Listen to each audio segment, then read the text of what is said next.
As Shane said, we've got Paul Divilly, former CDA from Kildare on tonight. So I'm going to hand it over to Paul to get started on tonight. Thank you. Thanks, Ciaran, and thank you everyone for tuning in. Delighted to present. This is a presentation that myself and Ciaran developed. We presented in Kildare a couple of weeks ago, so we think it went down pretty well. I suppose myself and Ciaran, we've done a few presentations there recently, and we've a fairly informal method of presenting. We kind of cut across each other, and it turns into a bit of a chat. So we also respond well, or we don't mind if you've any questions throughout the evening, just pop them in the question box. If you hover over the screen, a question box will come up for you, and stick the question in. And when Ciaran's presenting, I'll keep an eye on it, and vice versa. So we'll be able to pose any questions, or if we've lost you anywhere along the way, you can just drop the question in, and we'll try to get back on track, or try answer any questions you have. So we'll crack on, and again, we're mad just to get this info over to you and make sure you understand. So don't be afraid to ask any questions, and come away with a good understanding of it. Okay, let's see if this moves for us. Okay, so the first thing we're going to do is the why, I suppose. So the three things we're going to talk about this evening will be the why, the what, and the how. So I'm going to give a quick run through on the why. Ciaran will look at the how, and then we'll divvy up, or Ciaran will look at the what, and we'll divvy up the how. Then when we get to that, that'll be the end. We'll nearly be on the home straight by then. So the first thing we're going to do is just give you a brief understanding of the game demands. We've another presentation we delivered for Leinster GAA based on conditioning, that we give a good rundown on the game demands of the game. So this is just to give you an overview of what players are doing and kind of paint the picture of what a Gaelic football game is. So this is senior inter-county data that we're pulling from here, but don't get too worried about the info. We're going to send out the slides afterwards, and it's really just to paint the picture of what is the game of Gaelic football in a physical capacity. So the first thing we have in this slide is just total distance and a breakdown of the different speeds that the players move in. Okay, so you can see that across the positions we're ranging from 7,500 meters to 9,500 meters, and the middle eight performing the most speed with the inside lines, are the most distance with the inside lines, just doing that little bit less. And then probably more interesting, and where we're going to be talking a bit more on this evening, the breakdown of movements, are the different speeds that the players are operating in. So you can see that a lot of the game is covered in that low intensity activity zone. So from jogging down, jogging, walking, stationary, backpedaling, shuffling, all these movements which are low intensity, low speed. And then only a small portion in relation to total game percentage is done in the game related activity and the running. Okay, and it's going to be funny that tonight we're actually going to dedicate a whole presentation to that area of the game, that kind of low percentage, but it's a really critical part of the game. So we're going to flick on to the next slide, if it comes on. So all this data is based on that top 2%, which would have been game related 2.9% and running nearly 6% of the game. But all this data, when you actually look at it, is pulled from that. So what we have on the left hand side is a graph that just describes the distances covered at high speed running and very high speed running. So high speed running will be at over 17 kilometers an hour. So we have players, depending on position, covering anywhere from 1.5 kilometers up to 2 kilometers of that speed. And then what we have is in the orange will be very high speed running. So that's getting into our sprinting speeds over 22 kilometers an hour. And that again is somewhere between approximately 400 to 500 meters. So it's quite a considerable amount of distance at those speeds. Now those speeds aren't performed consecutively. You don't run solidly at over 22 kilometers an hour for 500 meters. They're short, sharp sprints, and they're made up. It's an accumulated number across the whole game.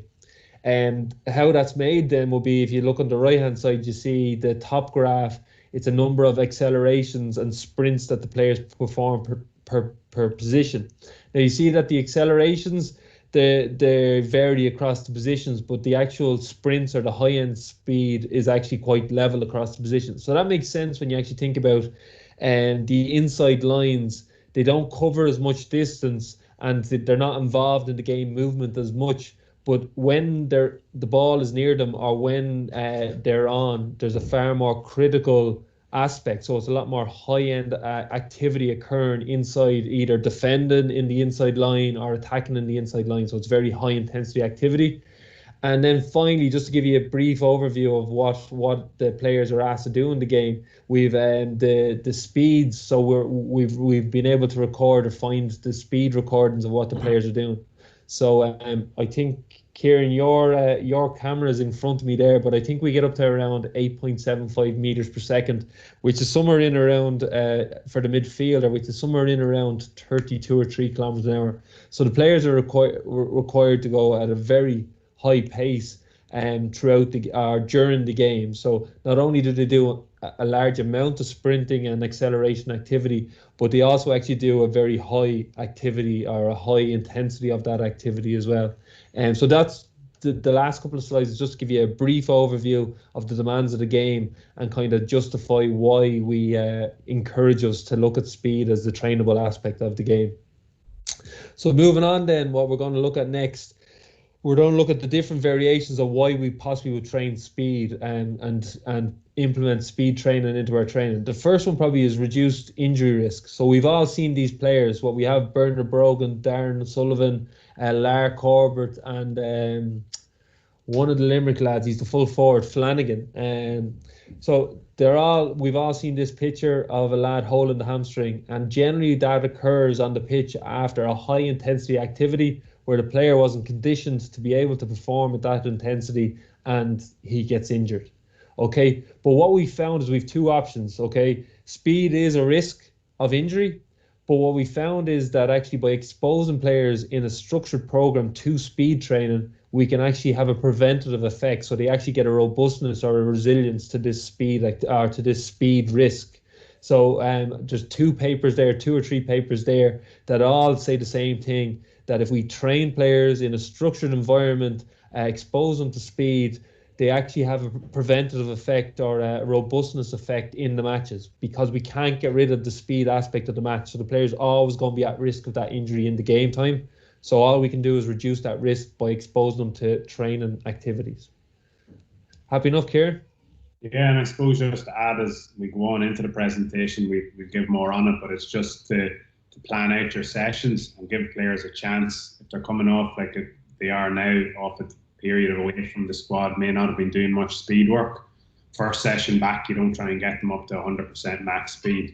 Okay, it's nearly a gradual increase. You'd probably be starting, if you started in the last week or two, you're probably looking to beginning of July before you get a player to maybe do a max effort sprint. So it's just about being careful and getting the player to earn the right to sprinting. But no, that's it.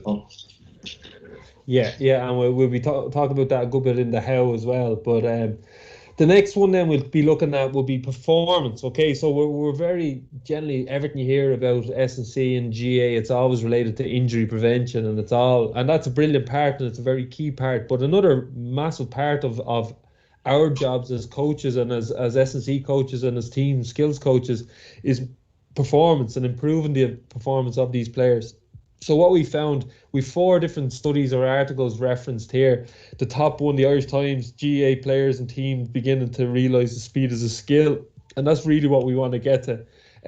The other 3 are really kind of nearly a sales pitch of why we think you should use it for performance-related success. So the first one, straight line sprinting, is the most frequent action in goal situations in professional football. So what we'd hear a lot of the time in these team sports is, there's no point doing straight line sprint work because they always have to move at different directions, and it's all about cutting and turning and the likes of that. Well, actually what we're finding across team sports is there's far more straight line sprinting than we think, and it generally happens in a very important phase of the game. So there in soccer, it's before a score occurs or before a shot on goal occurs. Straight line sprinting is the most common action.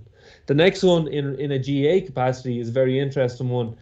Tommy Mooney, S&C coach, he performed a study on performance measures on under 20 Gaelic football intercounty team, and he compared starters to non-starters. And what he found was that the starters performed better in their speed tests. So across the board, Every outfield player were some of the top lads across 5, 10 and 20 meters speed. Okay, and then the last one what we have is the NFL Combine. How important is max velocity? Okay, so really what it is, that's just a paper discussing the importance of speed in relation to being successful and getting selected for getting an NFL contract. And a big aspect of that, whether you get selected in the first few rounds or early on in the draft, is based on your performance in the NFL Combine. Yeah, thank you. No, I think it just really paints the picture of how important speed is and how it has such a positive effect on performance. And we show a few clips as we go on to show some important goals and points that have influenced big games. So it's just really important to train speed in a controlled environment. Yeah, and myself and Ciaran, when we were organising or we were planning this session there a couple of weeks ago, we were talking about that study, the NFL Combine study, and we were like, Jesus, it's mad, isn't it? Like, Joe, and we just got talking about lads who actually got selected from Ireland to travel across to the AFL, to the Australian rules. And just off the top of our head, we were there talking about various players that we knew had gone and the likes of that. Like, and 3 or 4 of the boys that we just referenced straight away were like, geez, he's some mover. He's quick. Like, you know, the likes of Kieran Byrne and Louth is extremely fast. Caelan Mooney up and down. Our own Daniel Flynn is lightning quick in Kildare. So it's an extremely important physical attribute that teams are continually looking for, and it just tells us that, or it's reinforcing that in the fact that it's one of the key attributes that the AFL boys are coming over, and they're picking out those boys who are really fast in the GAA game. Like, so it's obviously something they place huge emphasis on over in Australia as well in the pro sport. Happy enough? Yeah, no, fire on.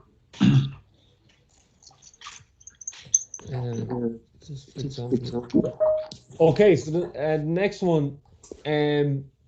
Considering the GAA game demand, should we train max velocity? So what we mean by that is, when we look at the numbers of what players are required to cover, they rarely are required to get up to max velocity, so their maximum speed. So why should we try get them to be faster at their max speed? Okay, and there's a few reasons for it that we're going to go through now.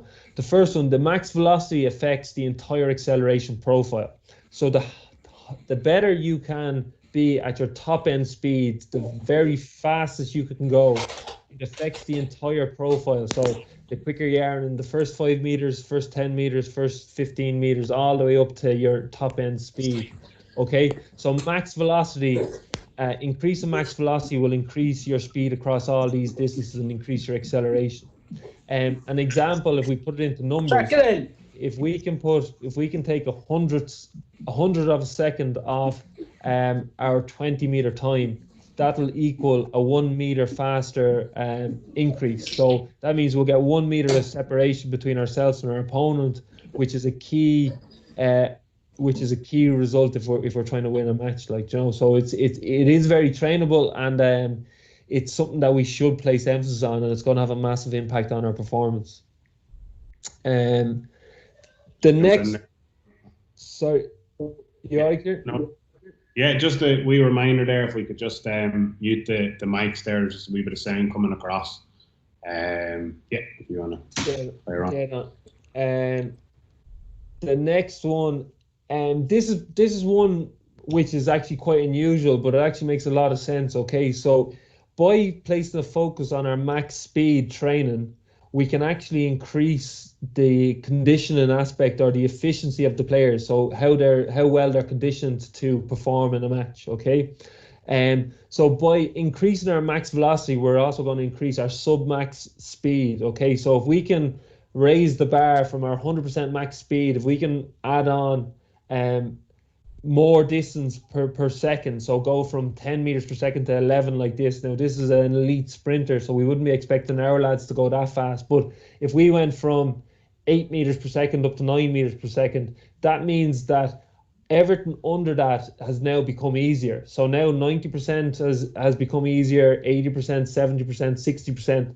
That's all far easier. So it's kind of like a case of we can do conditioning, the likes of maximum aerobic speed training or tempo training or long runs and everything that we do to get lads conditioned. But by actually placing a little bit of emphasis on how well they can move, we can improve their efficiency. So it mightn't always be about building the engine. It could also be about a little bit of fine tuning. So this is a really important aspect to think about when we're integrating max speed training into our training. Last slide out of me then. So we've kind of said why we want you to train max speed. So injury prevention, performance, and improve your conditioning aspect or your ability to sustain performance during a match. And this last slide is talking about, okay, so why do we have to train it? You've already referenced the fact that we're going very fast in matches and stuff like that. Is the match not enough, and is game-based training not enough to expose these players to fast speeds?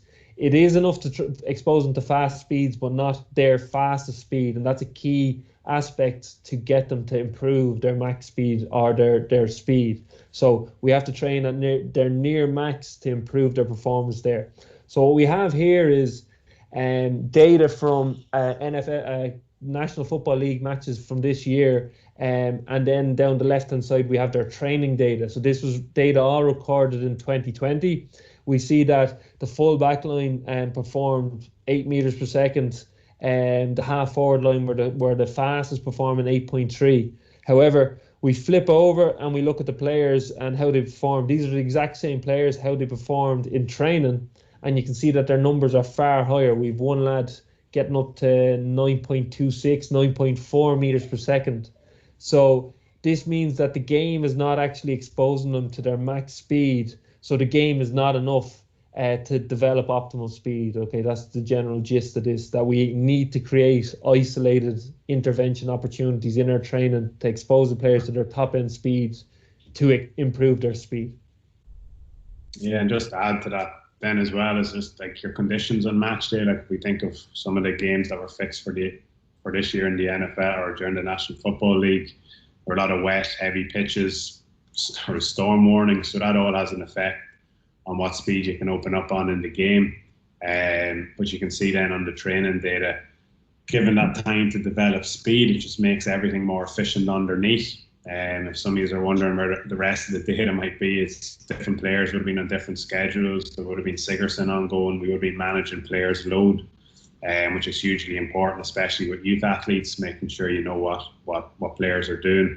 And then some boys would be on a different, maybe coming back later or on an injury or coming back from injury. So different things to factor when you are planning your session, especially when it's in regards to speed. Dead on. Right, that's the end of you listen to me for a few minutes, lads. I suppose we talked a lot there. We gave you some graphs and we gave you charts and everything like that. I know some lads even find it hard taking them on the screen, so we are going to send out these slides to you.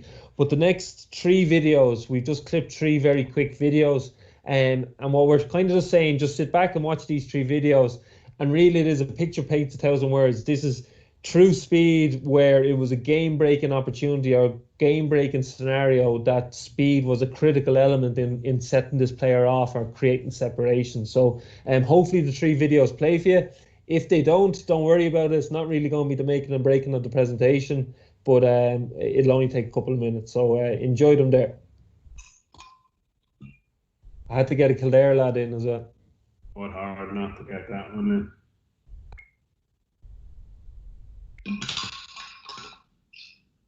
Okay, so here we've Daniel Flynn cutting through the middle of the man in defence, and it's just his speed that we're really just highlighting here.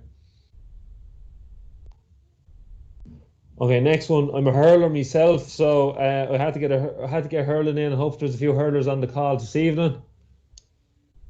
Here we've Jamie Barron for Waterford.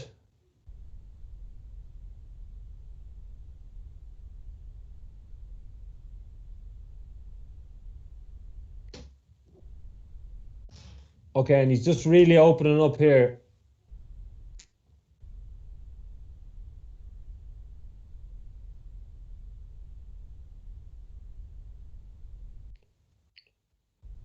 Okay, the last one, probably the winning of the All-Ireland last year, Owen Merchant. I suppose just watching this clip here is seeing speed players hit off the ball. You might not always record your max speed on the ball. If we look at more and chasing back, so at times you will pick up your speed off the ball as well, chasing back into position. Yeah, it was only when we watched this a few times, Ciaran, we realised how close Moran got to catching them, didn't we? Some might say you should have pulled them down. Yeah. Okay, so hopefully they played for you. We're going to send them out in the presentation afterwards, and you can look at them if they didn't work. Again, they're not the making and breaking of the presentation. So that's the why, lads. We've kind of had our sales pitch now, why we train speed, acceleration, and max velocity. And next we're into the what, which is going to be a bit more mechanical and talking about how we do it, and then we'll go into the why or the how. So I'll hand you over to Ciaran there. He's going to take over the what. Ciaran, I think you can take control of the. Can you? No, yeah, just keep doing it. Yeah. So on this part of the section, we're going to kind of focus on what to coach and what to look for. Okay, so kind of a quote from Stu McMillan, co-founder of Altus, who will kind of had a big influence on our philosophy behind speed. Okay, they're a training facility in America and also have a coach education section. Okay, so obviously throughout this presentation, we're going to, from here on in, we will be referencing certain coaching points coming from sprinters. Okay, we're not trying to deliver a message that we need to make our players sprinters, but we do need to get the players to understand the certain positions of acceleration and max velocity. Okay, you can't defy physics. The players are going to fall into them positions automatically during the game. But it's just letting us give the players to experience that in a kind of slower environment and trying to develop that acceleration profile and that max velocity profile. If we can get the player to the ball that wee bit quicker, referencing the earlier slide, in a good technical position where they're on the ball and they're able to look up, take a pass, beat the player, it could have a huge impact in the game instead of falling forward into the ball. So it is just important to kind of to teach these positions. But again, we're not looking to make our players sprinters.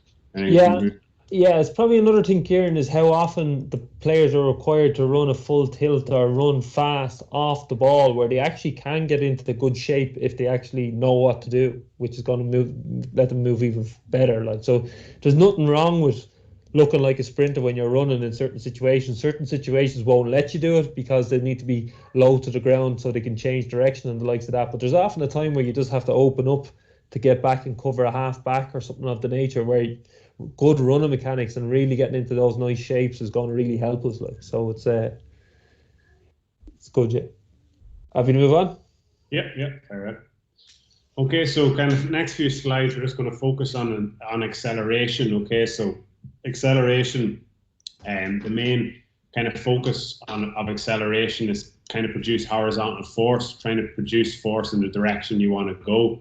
Okay, so it's kind of usually your first 5, 10, 15 meters in a team sport athlete. Okay, you're trying to produce force horizontally. You're striking the ground behind your center of mass, so it's like a piston action. It's not in front or underneath your hip, it's behind your hip, that horizontal projection. Okay, so when we're accelerating, we're looking to project. Okay, get a rhythm, so get our feet behind our center of mass, and then we're looking to rise when we transition into max velocity. So it's important to when we're coaching it, to watch the hips. Okay, and as the player moves down the track or pitch, his hips will gently rise. Okay, if they suddenly just pop straight up, okay, we need to correct that and get back into our acceleration cues and trying to coach that. And I suppose just even in a multi-directional term, no matter what position you start on, feet together, feet behind, back to the play, you're always going to have to fall into that acceleration position. So it is an important position to coach. Yeah. Okay, so just some coaching points. As I said, we will be taking them from sprinters. We're not trying to make players sprinters, but it's just to have the gold standard so you as coaches can see a visual, but we will try and relate it into the team sport athlete as much as possible. Okay, so when we're accelerating, positive shin angle, you're striking behind the centre of mass. So just think where his foot's going to come back then onto the ground. Okay, you want a stiff ankle. Most importantly, you want that triple extension between ankle, hip, and shoulders. Okay, arm swing, not a huge influencer in team sport. Obviously, there's a lot of other stuff going on, like with the picture to the right, you have Jack with the ball, and you're jostling with your opponent. So it's not a huge importance, the arm swing. For sprinters, yes, it plays a huge important role, but not so much for a team sport athlete. But you can see, picture with Jack McCaffrey, not 100% in the right positions, but not far off it. So that's just kind of to highlight the importance of teaching these positions so the players are comfortable in them, as well to improve performance. But again, as Paul touched on earlier, to prevent any injuries. And that there, Paul? Yeah, it's kind of, it gives us a model as a coach to look towards as well. So we actually can refer when we're seeing a player performing and we're like, I don't know if he looks right. Well, we need something gold standard that will look right that we can always refer to. And it's a case of that we're not trying to get them there, but it's a model that we're looking at, we can compare. Okay, well, what are his shins looking like? What is his posture looking like? What are his arms doing? Is he bent over looking back at his feet? You know, it's kind of just these simple things. So it's a gold standard, kind of nearly a picture that we can have in our head when we're looking at a player and saying, I know his shape's all right, or his shape's all over the place. So that's why we kind of use the sprinter as well. Yeah. Just some mistakes you may see. Okay, so kind of common one is the negative shin angle. So striking in front of the body instead of behind the body. Okay, so if you might do some sprints on the pitch, you might see one of your players kind of stumbling forward off the line, or kind of in the setup position, his first few steps, he's kind of tipping towards the ground. Usually, it's probably a common mistake is that when we're striking in front of the centre of mass, our kind of weight and body spills over the front of our foot. Okay, so that's why it's important to have the positive shin angle and you're striking behind the centre of mass. Okay, and trying to produce that force horizontally and really project horizontally out in front of you. Okay, so don't be afraid if it's constantly happening. Don't be afraid to take out your phone and maybe record the 5 or 10 meter sprint just to see what's happening with the player. And it would highlight some of the issues just that wee bit easier. You might try and do it as a group. You might just take this player, especially if there's 3 or 4 in a management team, just one of them, take them apart, watch them, record them sprint, and then you're able to give feedback maybe at the next session if it's occurring all the time. But again, striking behind the centre mass and producing force horizontally is key to acceleration. Yeah. Okay, so we're going to transition into max velocity. So usually in team sports, you're looking at that hitting max velocity 30-40 meters. Okay, sometimes it will be longer. Elite sprinters go to 100-meter sprint, could go to 60-70 meters. Like Usain Bolt would have been nearly accelerating 60 or 70 meters is world record time. Okay, not what we're trying to get to. In a team sport, it's usually at 30 to 40 meters. Okay, so the big difference between acceleration and max velocity is that you're now producing force vertically. Okay, so you're looking now to strike underneath the body or even just slightly in front of the body. So you're trying to produce that force vertically to get your body up into the air. Okay, when you're on the ground, you're trying to produce the maximum amount of force in the minimum amount of time. Okay, so quite a difference from acceleration where we're producing force horizontally, we're striking behind the center of mass. When we transition to max velocity, we're producing force vertically and slightly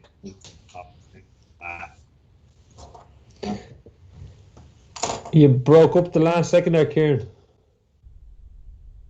Yeah, no, it was just so you're with your max velocity, you're looking to produce force vertically, okay, and get your body into the air and then attack from high off the ground, okay, compared to acceleration where it's striking behind the center mass and producing force horizontally. So in the max velocity phase, it's all vertical force, producing as much force in a minimum amount of time. Okay, so just some coaching points for max velocity. Again, this is taken from Altos. Okay, if you want to dig deeper into it, I push you towards Altos. Okay, I actually have a course coming up next week on multi-directional sport or speed for team sports. Okay, so what we're looking for in our Max velocity phase is an upright neutral. So you're looking to be upright. You're not looking your player to be leaning forward or leaning back. Nice neutral position. A reduced backside swing, so the leg that's behind the body, we're not looking the heel to go as high as possible. We're looking at the track around nicely, okay, and just come in kind of under the bum, okay, not up really high.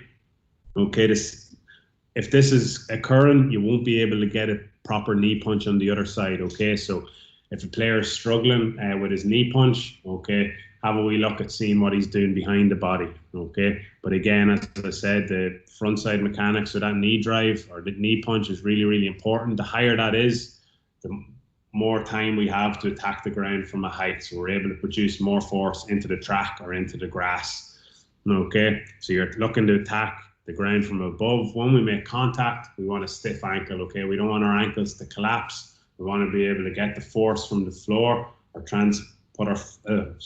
put the force into the floor, okay, so we're able to get back up into the air. So just kind of two things to really watch for is that knee punch and that backside swing. Definitely, yeah. Okay, don't be if we've any questions. We're going through a lot of material there, especially on the coaching side of it. If there is any questions, make sure just to fire them in and we'll answer as soon as we see it. Okay, so just kind of summarising a visual of what I've been saying. Okay, so in our early acceleration phase, producing force horizontally, so we're spending more time on the ground compared to top speed where we're producing vertical force and we've shorter ground contact times, but we still need to generate a huge amount of force. Okay. Yeah, so really, to sum up, Ciaran, I suppose what you've talked about there, and yeah, lads, this is Ciaran's really good at it. I'm probably a little bit slower behind than him on being able to see form and shape and the likes of this. So I'm continually still learning this stuff and kind of getting my coaching eye on and this stuff as well. So I suppose a key thing for me to encourage you to do coming away from this is you're only going to be looking at one thing a night, like, Joe, and you're trying to learn, oh, does that lad have a good knee drive? Does that lad have a good punch? Or is that lad doing anything wrong? So you're not going to be able to say, grand, I got this presentation there tonight, now I'm able to totally coach all aspects of acceleration and max velocity. Like, Joe, it's the exact same way the technical skills of hurling or football, that, like, you know, head, hands, feet, and the likes of that you have to have your eye in to see what a lad's doing well or wrong and why he's kicking a ball and it's sailing wide or he's not hitting on the money or whatever. So, you know, don't be put off by this. It's quite technical, and understand that we all nearly are taking it bit by bit and kind of adding to it. And then when you see some lad do something wrong, you're like, oh yeah, no, that makes sense now. That's what these slides were talking about. So just quickly to sum up, what was a good analogy for me is, if we're thinking of the acceleration, we're looking at that idea of nearly like the plane taking off, okay?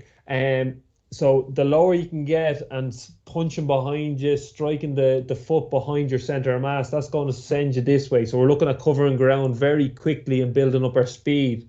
As we get to the max velocity or the top end speed, if we keep going at that trajectory, we're just going to fall over because we won't be able to get our legs out in front of us. So that's why as we get faster and faster, we have to raise, get our feet under our body so we can keep up with ourselves. And then we've all that speed and all that force built up.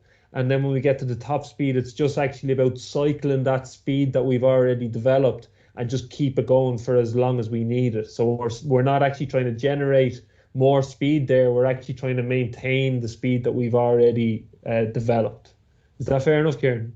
Yeah, no, perfect. And then I suppose when you're in that acceleration phase, it's just watching for some of the common mistakes. So falling forward, heading towards the ground, or a lot of times you see players, they'll accelerate and they'll just be vertical straight away. So as Paul was saying, you want a slow gradual increase. So it's two things just to watch for, just trying to coach the player to stay low and gradually come up, as Paul said. And that's it. Yeah. Perfect. Cool. Okay, so just some considerations for youths. Okay, I suppose the big thing for youths is to talk to the player, see what training load they've had coming into your sessions. Okay, the younger players have a lot between different commitments to different age groups in their own club or own county. Some might play other sports, so it's hugely important that we have that conversation so we know what the player's doing coming into our session. If they're coming in fatigued, we don't want them doing a max velocity sprint, okay? But once we've kind of chatted to them regarding their training load, then kind of your coaching cues is quite similar to what we've been doing, okay? The kind of big thing is that you have a greater focus on acceleration with your youth athletes. As the players or as the youth athlete matures, okay, speed will improve. They will get gradually faster as they get older, as they mature. Okay, and then kind of the big difference kind of on the far side of the peak height velocity, then they're able to produce more force, so they're able to put more force into the ground. Okay, so they're able to move faster, they're able to put more force into the ground, it's able to put them higher into the ground or into the air. Okay, so they're able to move fast.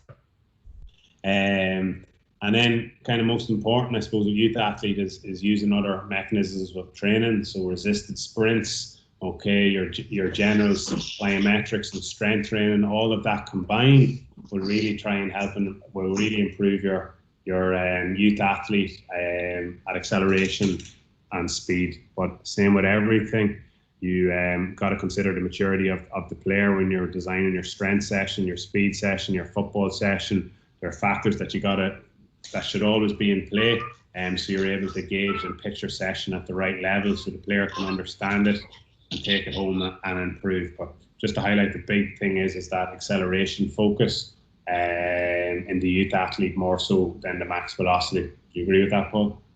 Yeah, 100%. Yeah, no, you've covered it all there, Ciaran, dead on.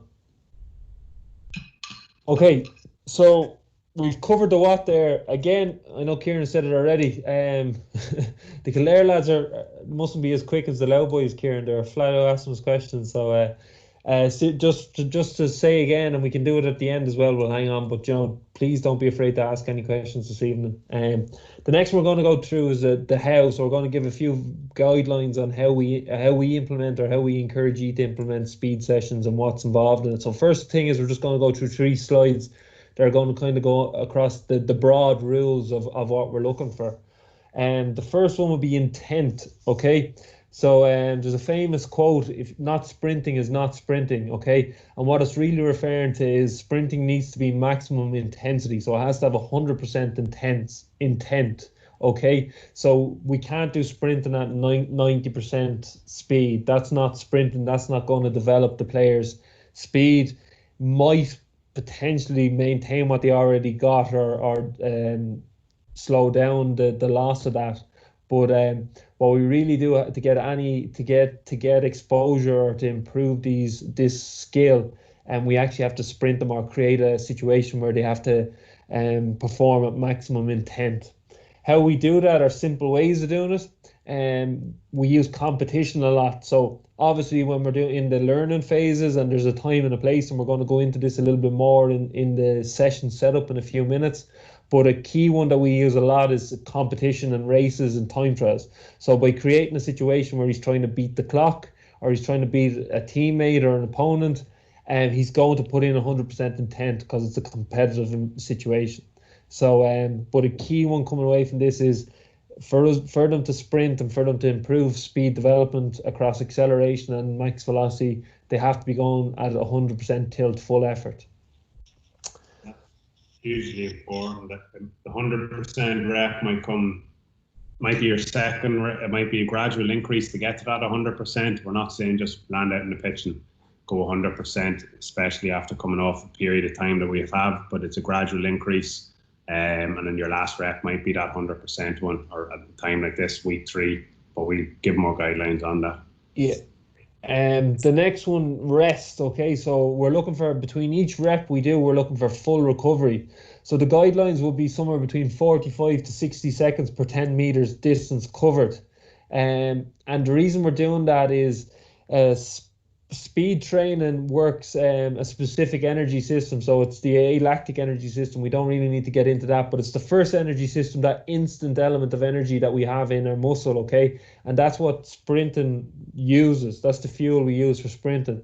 And it takes this time 45 to 60 seconds for 10 meters for that to be fully recharged. If that's not recharged, we're probably gone into conditioning element. So we're still training the lads, they're still improving, but we're not training speed now, we're probably training conditioning. So they're getting an anaerobic impact or an aerobic impact or something like that. So it's more of a conditioning element. And I suppose on this we put it in because we're well aware of it. I find it quite difficult myself. Implementation of these rest recovery recommendations is quite hard for the coach and the player, and it takes an element of education for the players because they're going to feel like they're ready to go. So we might do a 20-meter sprint and a walk back recovery. They get back to the line and they're ready to go, and yet you're going to ask them to rest for 90 seconds to 2 minutes before they go again. So what it really is that they're aware of what's coming up in the session. So they've laid out that we're doing 3 20-meter sprints with 2 minutes recovery, and encouraging them to make sure that every sprint that they do is full on 100% maximum intent, because they're only getting 3 or 4 goes at it. And by kind of creating that environment or that situation that the players understand, okay, I'm not getting many goals of this and I have to wait around and take rest in between them, you generally find that their intent goes up that bit more as well, which is quite good. And it's also an opportunity to provide coaching feedback. So how we'd actually do rest, or what we'd recommend on that side of the thing with rest, would be don't line up the 30 players across the end line and everyone goes on the whistle and runs 20 meters and then everyone comes back and looks at each other for 2 minutes.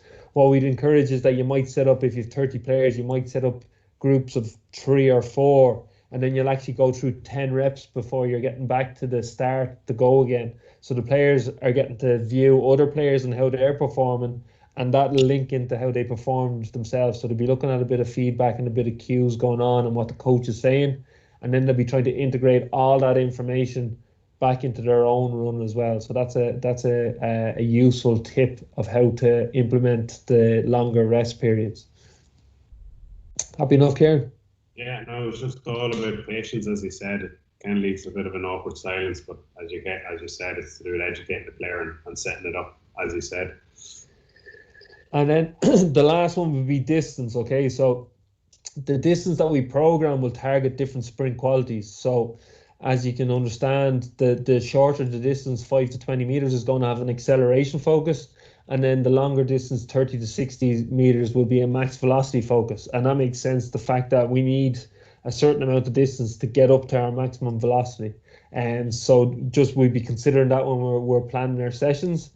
And for the youths, we'd have a focus, as Ciaran referenced earlier, that we'd lean on acceleration first, moving towards max velocity. And that'd also be a key situation in the scenario we're in at the moment, where we're coming back from COVID and reintroduction of play. We'd start with shorter sprints with an acceleration focus, and then over the weeks we'd be getting up into our max velocity, maybe up around week 4, 5 or 6 or something like that. Like a key one that we'd also do, if you look down below the player, you see quality versus quantity. So just because you saw that we've programmed 6 reps of 10 meters, if you think that the first 4 reps were good, or the 5th rep looked bad, like that they just looked a little bit tired, or they'd lost focus or interest, cut it at that. Like there's no point continuing, just for the sake of it, because it's said on the page. And then the last one there, volume. So we generally prescribe volumes of somewhere between 100 to 300 meters of speed work in a session, and that'll be dependent on the load the players have on them, the time of the season, whether it's pre-season and they're coming back unconditioned, whether it's pre-season and they're pretty conditioned and they've no games coming up, so we can actually expose them to more speed work. So it's very dependent on the player you have in front of you. And then how that's made up, again, will be based on the week we're in. If it's early, it'll be more the shorter reps, and as the weeks go on, it'll be the longer reps can be your focus. And then once we're in a position in season, we might be alternating it. One week might have an acceleration focus and the next week might have a max velocity focus. And you're generally they both develop each other. So you wouldn't be worried that if you did a max velocity session, you wouldn't be stressed that you didn't get your acceleration in, because there's generally an acceleration in the max velocity session as well. Happy enough, Ciaran? Yeah, perfect. Okay, cool. Over to you. Yeah, just a question in here 1 second. Yeah, so question, well, if you were doing acceleration or speed training, when in the training session should you do it to get the most out of it?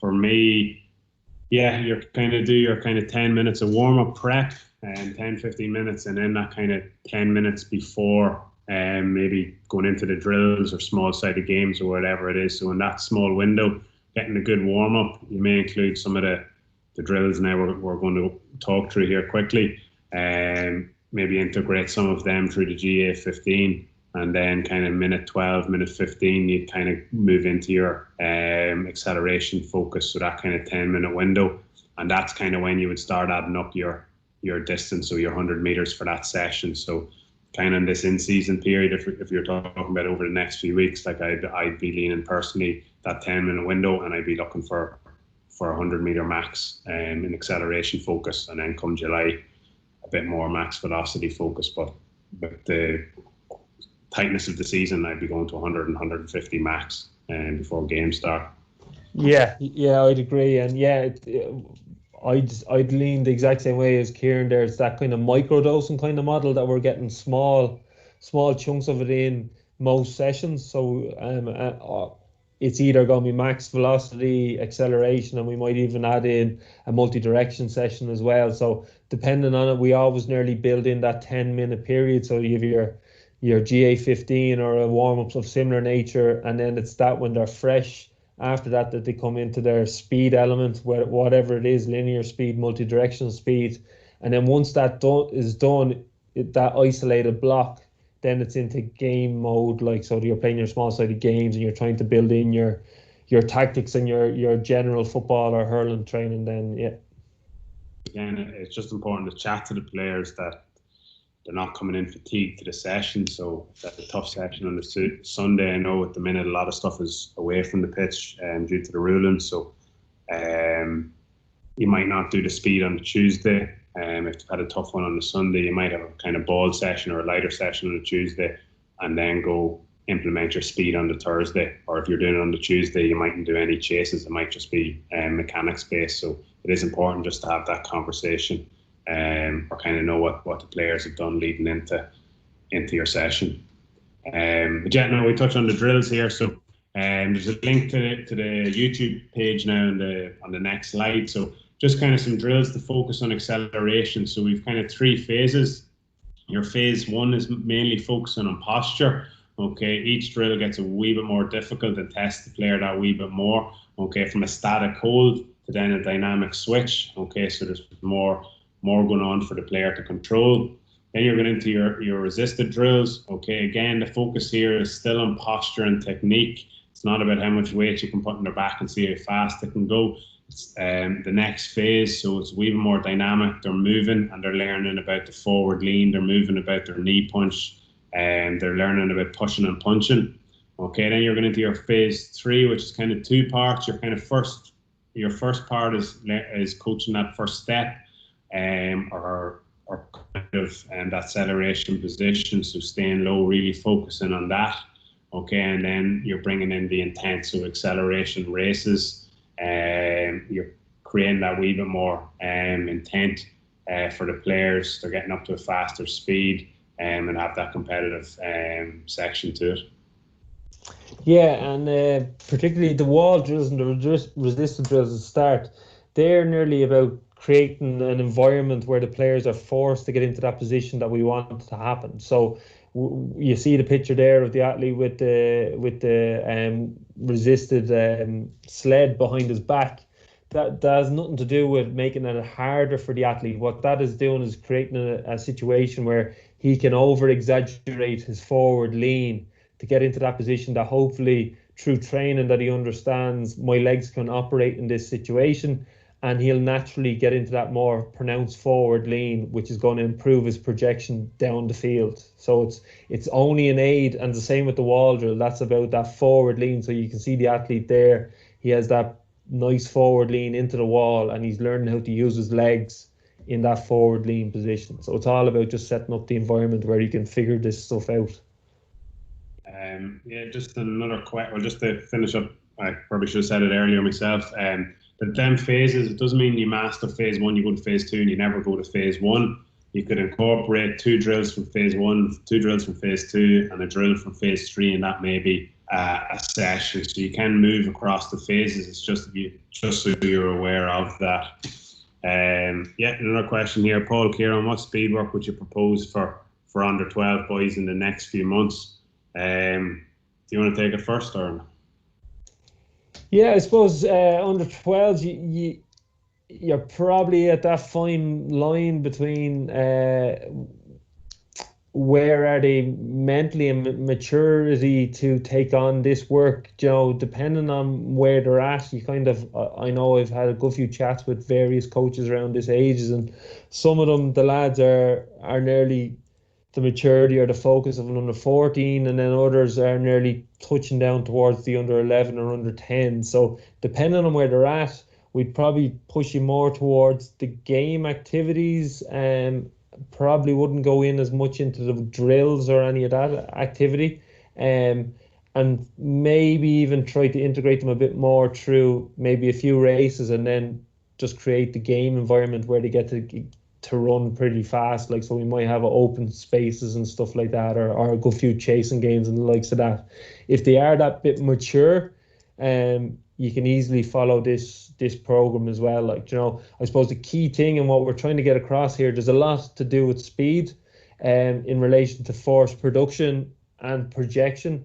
We've lent in this presentation on the projection, so actually just learning the technique and the form about shape and what way they're running. So there's no harm from a physical capacity of them doing any of these activities. It's just more a case of, is it fun enough, or do they have the maturity to take on these kind of drill-based, kind of a bit isolated activities? And that's up to you as a coach. I would kind of agree with Paul on that. You want to try and make it as fun as possible for them. If you were to use any of the drills, again, it would depend on their maturity. Would kind of probably make more so towards the wall drills, and just kind of working on posture. But again, you want to make it as fun as possible. So I can actually attach a few to the Leinster GAA and the learning website and the GAA website of a lot of kind of fun games. And I can attach that on the email. And I suppose I might take this next one, kind of builds on nicely. What are your thoughts on starting these running mechanics early at under 14, even in warm-ups, like doing simple A marches, A skips, B skip, and some plyos? We definitely would introduce them, and would introduce all the kind of posture and skills drills. Again, you still have to be aware of the player's capability of taking it in, but at that age group, when you can introduce them, especially into the posture drills, and there is a lot of research out there where if you've introduced these kind of movements to players before they've entered into peak height velocity, during the peak height velocity, they may struggle to find them, which is fine. You just need to be aware of that as a coach. But when they come out of their peak height velocity, if they've been introduced to them previous to it, they can find the positions a lot easier and a lot quicker than maybe someone who hasn't. So kind of to make the answer a bit shorter, I would introduce my technical stuff into the warm-up with an under 14s. And for the plyos, I'd be gearing them towards just learning jumping and landing and absorbing forces more so than a performance aspect of the plyos. Would be more awareness for the jump and land as the GA15 as such. But Paul, do you want to? I'd be the same. The only thing I'd probably encourage you to do coming away from this is understand why each drill is used. So we see a lot of drills being used in warm-ups and A skips and A marches and the likes of that. And just by the technique of the players and no emphasis on actually correcting technique, you can see the coach is actually just implementing them because someone else told him to do it. That he actually doesn't see that they're linked towards posture in the max velocity phase, or about how the player can coordinate his arms and legs in a very structured scenario, or even how his position is his foot up, so he's actually creating a strong absorption into the ground to send his foot back up, or does he have a really floppy foot? So there's a few little tweaks or a few little kind of teaching points that we'd have around the drills. So the drills are actually probably more important that you understand the teaching points and the why of the drills than actually the running itself. Do you know what I mean? So you're actually going to get more benefit out of just actually following the protocol of distance, reps, and sets and intent, even if you don't have a clue what you're looking for. Whereas the drills, you have to have a little element of, well, I know that the resisted drill here is trying to get him into a forward lean position, or I know a hold is trying to get him into a forward lean and coordinate his knees or whatever is going on. If you don't have that understanding, you're kind of wasting time a little bit. Yeah. No, we kind of move on. There's a couple other questions here. So for the resistance training, what weight roughly could be used in an adult session? So is that resistance sprinting? I'd say it's the sled, yeah. Yeah, so if it's to do with the sled, there is numerous research out there. It can vary between, you kind of would work it off. The simplest way to do it for team sports is to do percentage of body weight. So you could vary between 30 to maybe 50% body weight. If you don't have sled and kind of plates available to you, resistance bands, so you can pair the players off and use resistance bands. So the bigger ones, the 41-inch bands, so you can get the player to apply the resistance. Kind of what I like to do when we're doing that is that enough resistance where the player can lean into the band without feeling that he's on the ball with his feet falling into the band. And he feels comfortable that he's not going to fall flat in his face. Once there's enough resistance, he starts doing his movement and the player would track with him. If you don't have access to sleds and weight, so kind of it would vary depending on your focus between 30 to 50% for in your acceleration drills, and then max velocity be lighter weights again, 10% max.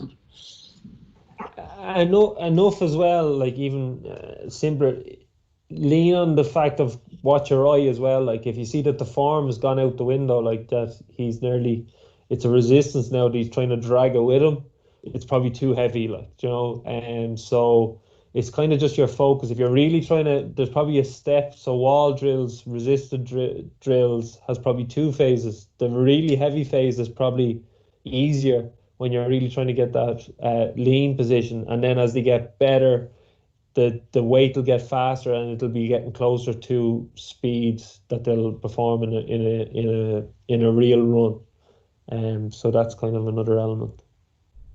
Yeah, and just the last one, just the GAA 15 now, it's a warm-up specifically designed by the GAA for GAA. So I can attach the link to that. It's also on the GAA Learning website. But I can attach the link on that when we're sending it the presentation after. We'll kind of move on there to the next slide then. If there's any questions, yeah, do fire them in. Any more questions, sorry? Oh, sorry. So kind of max velocity drills, so kind of similar as we touched on from Vincent there. Yeah, you're looking at your technical drills, so in your max velocity phase, so that A march, A skip, A run. In your bounding, it's to do with kind of pushing into the ground. Okay, so working on an aspect of max velocity, but it's also a plyometric exercise. Okay, and then you're into your races. Again, this is your high intensity element. So your rolling start, your chases. A nice one I like to do, you sprint, and then you come down to maybe 50% of your speed, and then you sprint again. Okay, so your races, then your intensity is really kind of driving up. And players are operating faster and faster, and as kind of been echoing the whole conversation, you got to be patient for when you open up players in chases. Again, myself and Paul, I think we've had this conversation. You're probably talking early July before you get two players to line up and chase. Now I know they'll be doing different types of drills and kicking drills and stuff where they might open up, but the intent and that competition in races is kind of can be that wee bit different and risky. So, and as you want to add on that bit, Paul? No, that's perfect. Yeah, and then going to flip in. Yeah, so this is just the YouTube channel, and a few are the drills that we've just discussed, and then we did a presentation for Kildare as well on multi-directional speed. So quite a few of them drills are in that as well, I think, aren't they, Paul? Yeah. So again, Ciaran will send out the link, and then even in the presentation, if you just hit that GAA Athletic Development heading, that'll bring you to the page as well. Excuse some of the demos, but anyways. Yeah. So yeah, just kind of I'll combine the question with this one as well. What are your thoughts doing sprints as strength work in gym session too? Yeah, well, yeah, there's no issue. Well, if you have the space, yeah, go for it. Like I know when I was with Ulster, we had the track inside, and we would have incorporated 5 and 10 meter sprints as part of our gym program. It's just to be careful that they've had the adequate warm up. I probably wouldn't go any more than acceleration. If I was combining it with my strength work, but yeah, if I was doing any acceleration or any speed work first, I would definitely do my strength work after I've done my speed, not before it, because you don't want to fatigue them further for the speed element. But yeah, you could definitely incorporate your sprints and accelerations prior to your gym session, most definitely. Yeah. So then we'll just run you through very quickly through a sample of a session then. Okay, so so these are just 2 different sessions. Phase 1 would be the easier version, and then you'd advance onto the phase 2. So we're looking at wall marches, wall switches, into the plyo steps. So that's working on our start, and then walk-in starts, which would just be that bit easier. We're not getting that massive initiation of start, which can be quite taxing. And then that'll move in then to resisted marches. So they've perfected, or we think that they're competent now in the positions with the wall. So we can now build it into a dynamic march where can they still do these same movements with that forward lean. Same with the resisted sprints. And the lunge step will be another start position, and then the partner chases as well, which is just maximum intent, really seeing who can get the win or if you can get caught. So they're just examples. They're not like this is the way you program a session. Really, what you can do if you're doing a really specific acceleration, you could probably pick one of each of the phases, or you could probably pick one of the top 2. So whether you want to do a wall drill or a resisted drill, and then maybe do an accelerated start and then a race. That's kind of the way we'd be building out our sessions. And then do you want to run through the sample, Max V, there, Ciaran? Yeah, I can. Yeah, no, just another question for us here. Talk about deceleration and important aspects for coaches to note.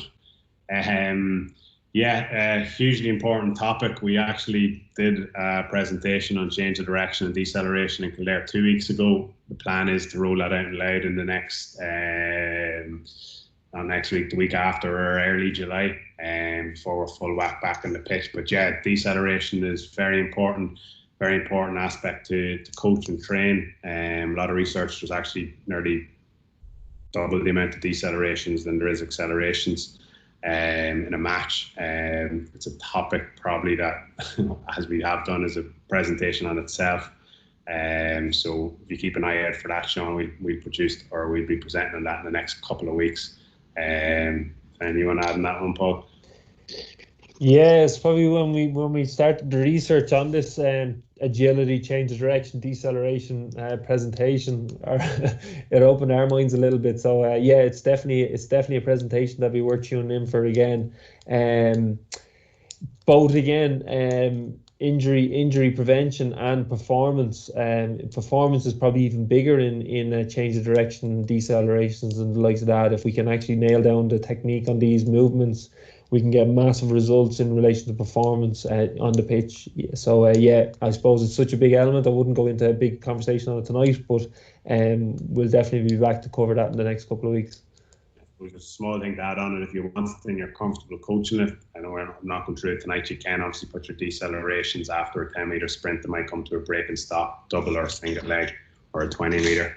Yeah, don't be afraid to introduce that now, especially in these few weeks, just kind of coming to a stop after the acceleration work. Yeah, just max velocity, just a kind of similar philosophy and theme as what Paul just mentioned. You're kind of working on your techniques in your phase 1 and then into your rolling start, so you can kind of gauge the intensity and manage the intensity.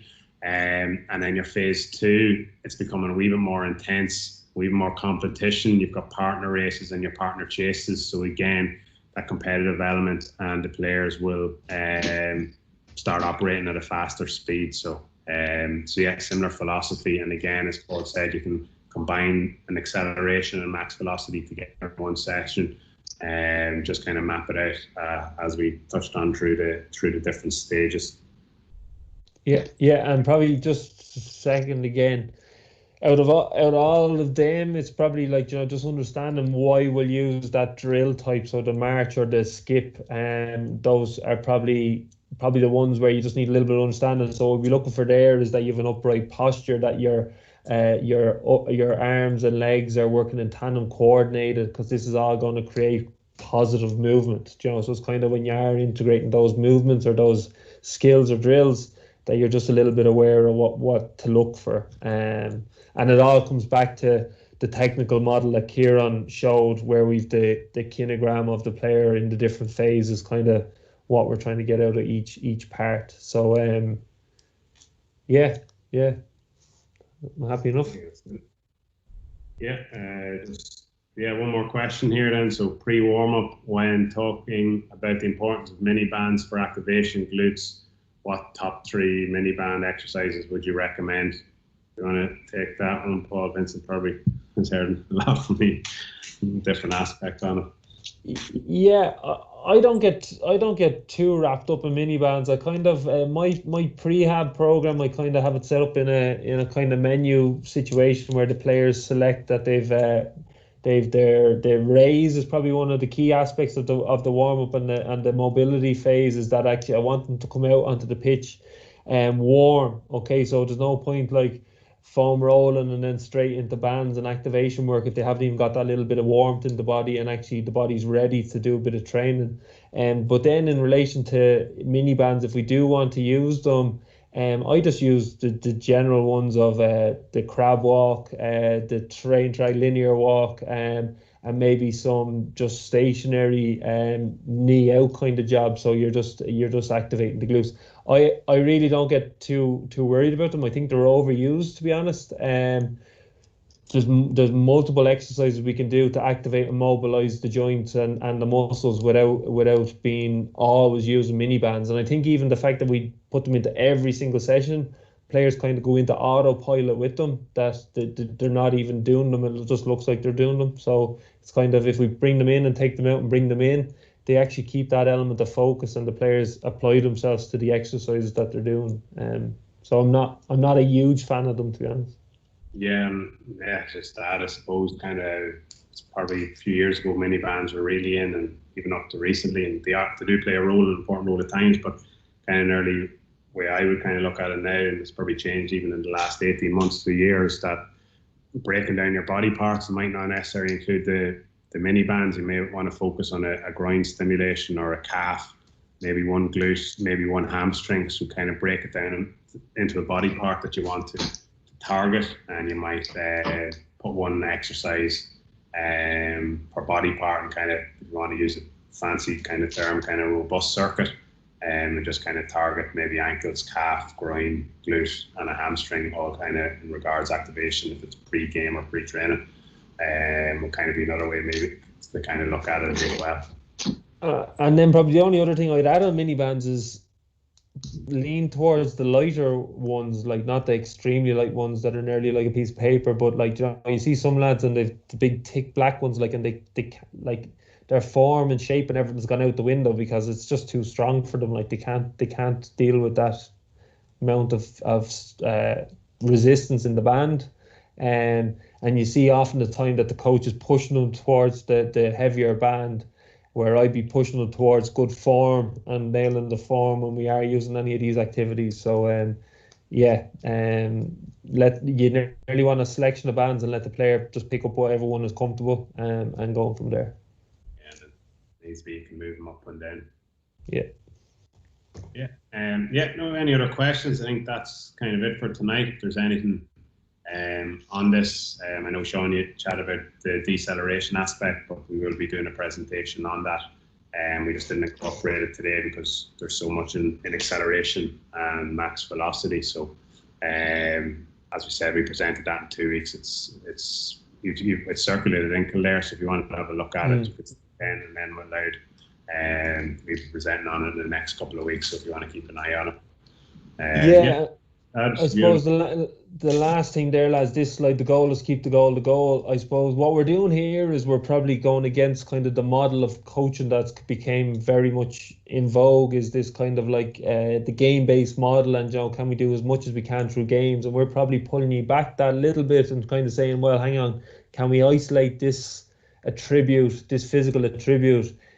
And we're kind of saying how important it is, and that it's real a game-changing attribute that we want to develop in the players. And we're arguing the fact that it needs that isolated, focused time that's not linked to the ball or linked to more game and tactical activities. And we're looking for it to be a very small microdose every session, straight after your warm-up, and then you're going into your session then, you know. So it's kind of nearly reversing kind of where a lot of the coaching and the structure has gone. But we're arguing the fact that this is trainable if the players are exposed to the right stresses, and it just needs that little bit of isolated time per session or in your training week. Yeah, perfect. We'll finish on good note there. So I'd just like to thank Paul for tuning in. Hopefully he'll be back for the Divilly one in a few weeks. Any other questions, fire them in. But that's it from us tonight. Thank you. Thank you very much, lads.